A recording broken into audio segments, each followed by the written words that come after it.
Welcome, welcome, welcome to Tune Up Tuesday. And I've made it 3 Tuesdays in a row once I got back on track. Anyway, I hope everyone is having a great week. And depending upon what part of the country you're in, you might be finding yourself coming back to normal. So, if you're in one of those places, I hope you continue to be safe, continue to be well. Um, I'm in Las Vegas, and we are definitely fighting our way back to normal. So, in some places, it's they're back open. Um, Still have some modified rules and some things like that, but we're definitely leaning hard into opening up. And I'm just hoping that if we collectively realize that for whatever reason it makes sense to hold off on opening up in some places, we just hold off. This will be a drop in the bucket in the larger scheme of things. Hey Anthony, welcome to Tune Up Tuesday. Thanks for dropping by. So, what I like to do, if you're wandering to my page for the first time, probably not. I think most people that aren't on my page kind of know me, kind of know what I do, kind of know I do this. This is one of my COVID things I've been doing, my quarantine things I started, and I'm going to continue to do for a little while until schedules don't permit. But I try to jump on here every Tuesday and just share some ideas, some insights, some things that I found useful in my journey that you might find useful in yours as well. And I kind of weave this into my workday as it's happening. So always impromptu, always a little, in the moment. Hey, Russ. And I don't really shut down things to stop and make things happen. So my world's still kind of flurrying around me, kind of paying attention to some things as I see the notifications of email and phone calls and all that stuff. But anyway, here's the idea. I'm going to give you two examples that I think illustrate actually the same idea. Hey Daphne, welcome to Tune Up Tuesday. Hey Francis, welcome to Tune Up Tuesday. Man, you guys are testing my aging eyes. I almost said old eyes, but I can still see some of those names, even though my phone's just a little bit away. I feel not so bad about that. So if I call you by the wrong name, hey, just roll with it. Rose, hey, welcome to Tune Up Tuesday. Hope you're having a great week. All right, so here we go. I'm gonna jump right in. For once, I'm not scrambling and like in a mad rush pressing up against another deadline. So I don't have a call right after this, but you know what? Still gonna get in and out, and I'm gonna do something else to make up my freed up time. I had a couple of canceled calls today that freed up the balance of my afternoon, or the beginning part of my afternoon, and I might just try to squeeze a workout in, because those you gotta get in when you fit it in, and sometimes you gotta pay those for it, because tomorrow might not be able to get it in at all. You guys riding that pony of real life know how that is. Sometimes you get bucked right off, right? But here's the idea. I'm going to talk about two different ideas really quickly. I'm going to two stories woven into the same story that illustrate a single point.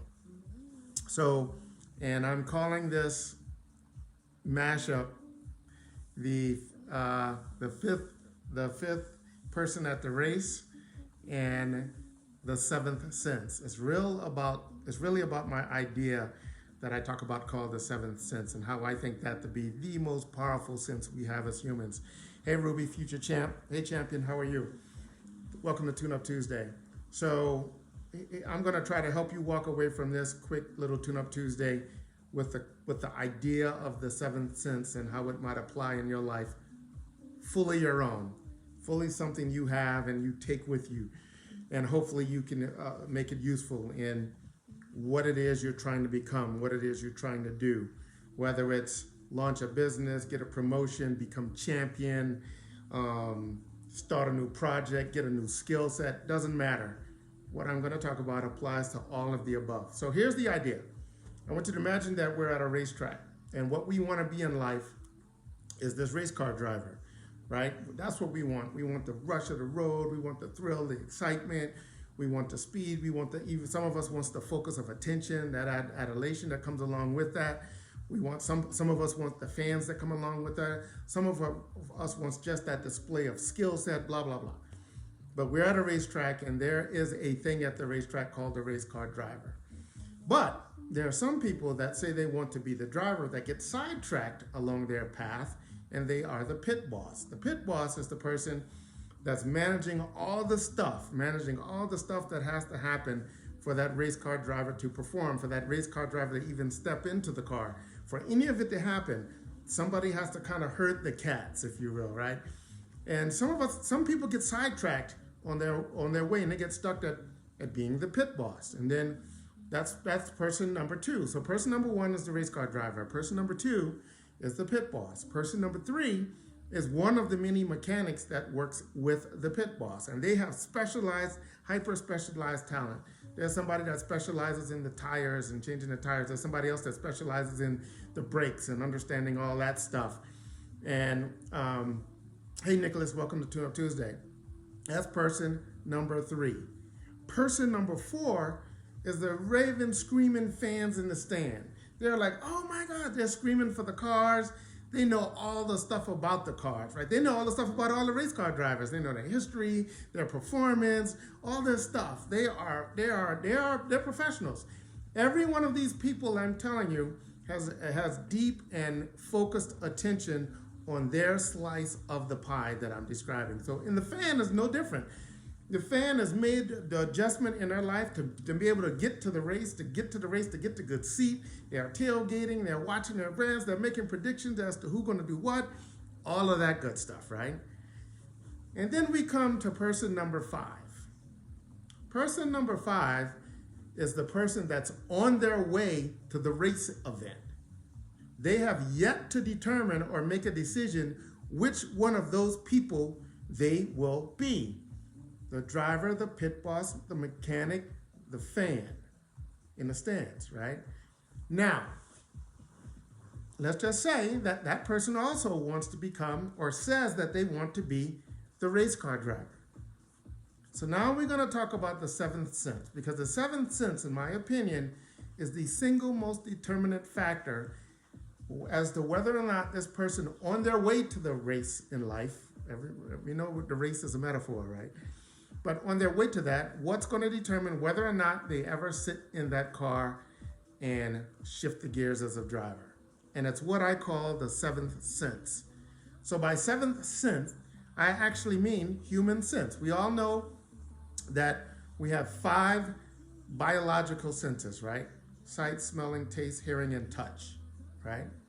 And many of us know and have adopted the idea of the concept of a sixth sense number 6.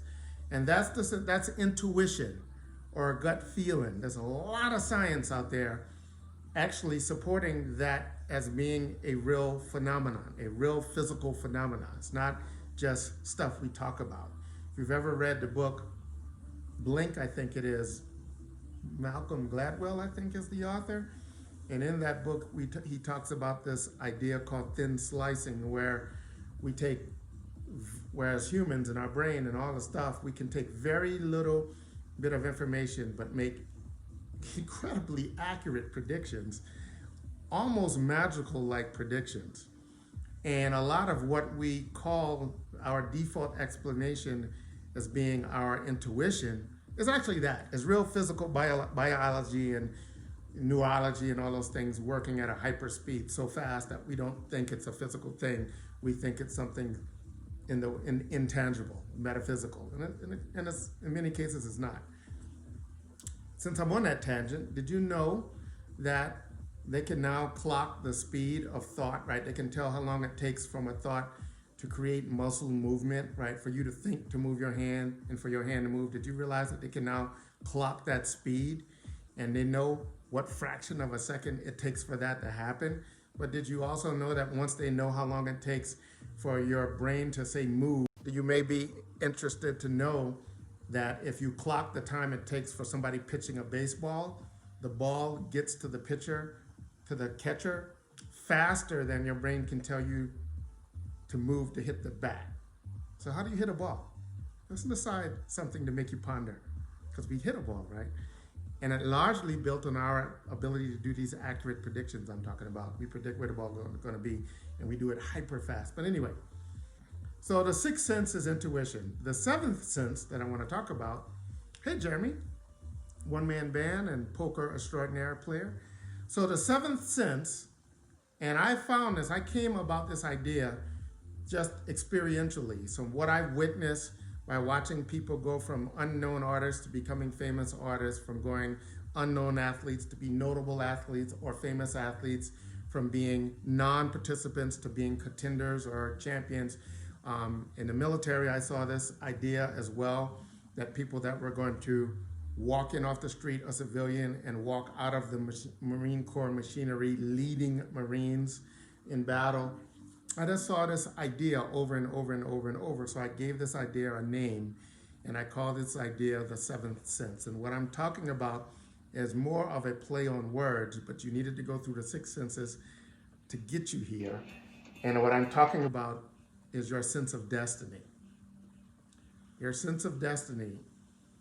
I'm going to ask you to consider, and in my worldview, my paradigm, the sense of the seventh sense, or your sense of destiny, is the master sense. It determines what you interpret the information coming through your other six senses to actually mean. Now, we have all these other senses: sight, smelling, touch, feelings, all these things, right?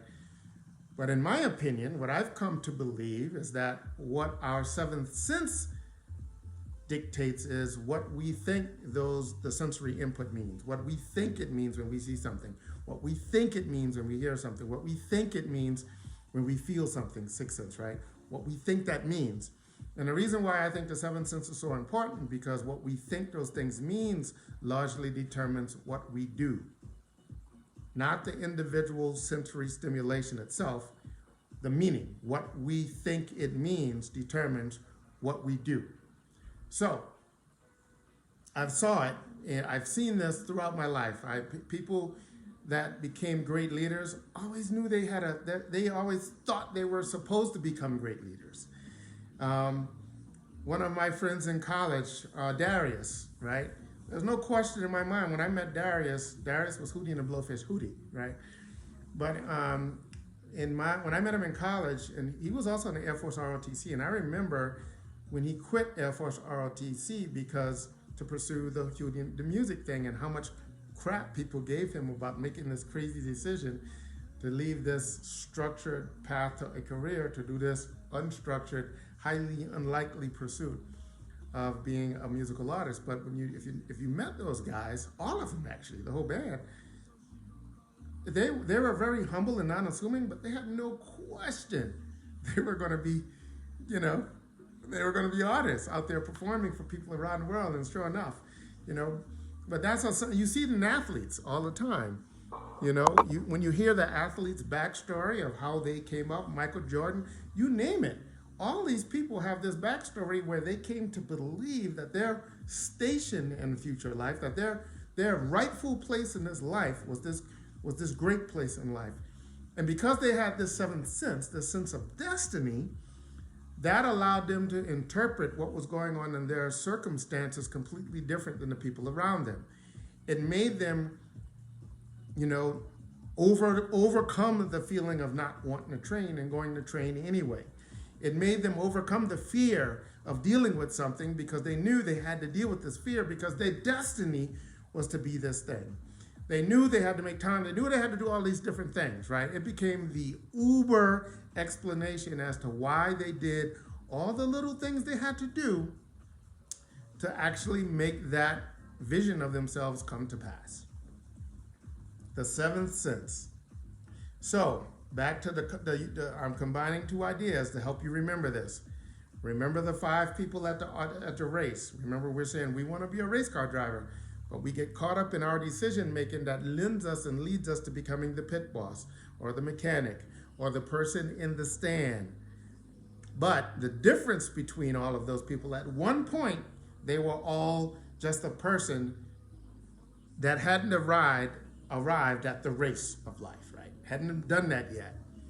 And it was their sense of destiny. I'm going to present to you for consideration. It was their sense of destiny that determined what decisions they made along the way. So if that person feel that their sense of destiny is to become the race driver, they're going to make completely different decisions, talk to different people about different things, make different personal sacrifices, do different things along their life's journey as they approach the race event. And those things will lead them down the path to becoming or getting in the line to come that will ultimately lead to sitting behind the wheel of that race car.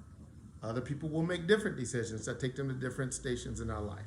But there's a very common disconnect between what people say they want to be, what their sense of destiny actually is, and the third resulting course of actions they take on a consistent,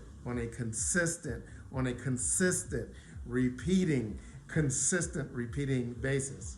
Because those things are largely driven by, I'm going to argue, their sense of destiny.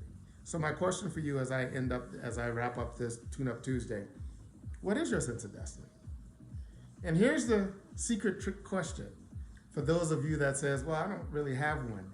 Well, actually, I would argue that you do. If you're one of the people out there that say you do not have a sense of destiny, then I'm going to argue that your adopted sense of destiny is to be the subject of random occurring events in your future. That's a destiny, right? And because of that, it determines what you're willing to do or not do today. Another interesting question to ask yourself would be, based on the things you say you want to do and become, how consistent is that with what you perceive your sense of destiny to be? Good questions. All these questions you can ask yourself. So I think you have the idea. And I hope some of you take me up on some of these things I challenge you or encourage you to try. Stop just short of daring you. I'd love to dare you to do some of these things. Because if you did, you would be flat out shocked at some changes that just seem to happen and occur and show up and all that good stuff. Hey, Eric Bechtel. If this is the Eric Bechtel that I remember from the past, and they market her extraordinaire, man, it's been forever. We should reconnect. All right, my friends, that's it. If you like this type of stuff, remember I do have a podcast out there, Symbol Athletica. You can find it on all the platforms of your choice out there, whether it be Spotify, Apple, Google, Anchor, just all that stuff. And that's what's on the podcast. But I do interview guests there as well, and it's just it's a passion project. But it is largely me doing the audio version of things like this. Come at a lot of different things from a lot of different angles, and I present to you food for thought. Literally food for thought. So, I hope you guys take me up on this. I hope you do have a very consistent, I hope your seventh sense, your sense of destiny, is very consistent with your stated goal. Because here's the little hard truth I'm going to give you from where I sit and from my little journey. And I'm not an expert. But if there's a disconnect between your sense of destiny and your stated goal, I'm betting on the sense of destiny. I'm betting the sense of destiny wins that battle. The good news is you can change it. You can actually literally change your sense of destiny. And how do you do that? The short answer, without any detail behind it, change your philosophy. Change your philosophy to a philosophy that is congruent with your desired sense of destiny, to make that congruent with your stated goal, and you become one freaking empowered human. You do. All right, guys, thanks for tuning in. It's been another Tune-Up Tuesday. Can you believe I've literally made it on Tune-Up Tuesday on a Tuesday? And for those of you that's been tuning in, y'all know why I think that's funny, because I had to do a couple of these, at least one of these, maybe two of these on a Wednesday, because I just couldn't squeeze it in. But I'm ahead of the game because I did an extra one last week. So literally, this is your Tune-Up Tuesday for next Tuesday. You're in the future right now. You guys have a great week. Hopefully everybody doing good out there. Hopefully everybody's doing great. And if you think of ways I can make these more useful, I'm open-minded. Just shoot me a PM or a direct message, or because literally this is just sharing. As long as I will talk about anything or share about anything, as long as I feel comfortable that my opinion on the subject is well informed, right? So I talk about things that I feel well informed. Who is that? Tehran Lavra. I'm not sure that I pronounced your name right in my eyes. That's a little bit hard to see. All right, guys. My phone's ringing. Let me catch back up. I let a couple things go to voicemail. I need to see who those people were. You guys have a great week.